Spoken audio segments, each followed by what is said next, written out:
faire Mission Impossible où il descend les marches en voiture.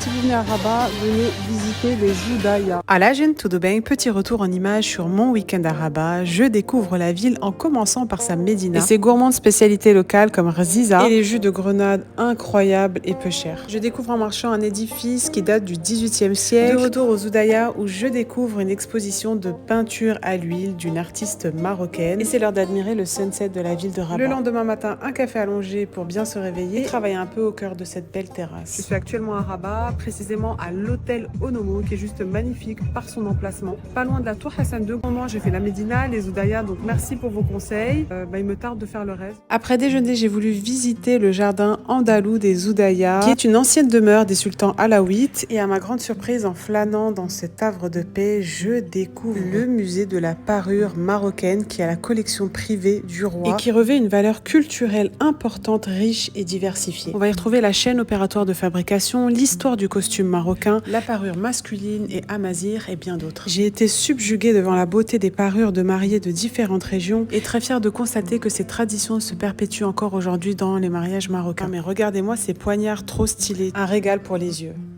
On est dans un harem marocain qui est très ancien. Il est froid pour le coup. Je connaissais pas du tout cette expo et je suis vraiment contente de l'avoir fait. Je vous recommande de la faire. Je termine cette journée par un bon éteil au Café Mort que je vous recommande en face de la mer. Le lendemain matin, direction un monument historique. C'est une institution, la tour Hassan II. Saviez-vous que la construction de ce monument fut abandonnée à la mort du sultan au XIIe siècle? Avant de se quitter, je vous laisse admirer la beauté de ces monuments historiques qui côtoient la modernité des nouveaux. À très vite, Jen.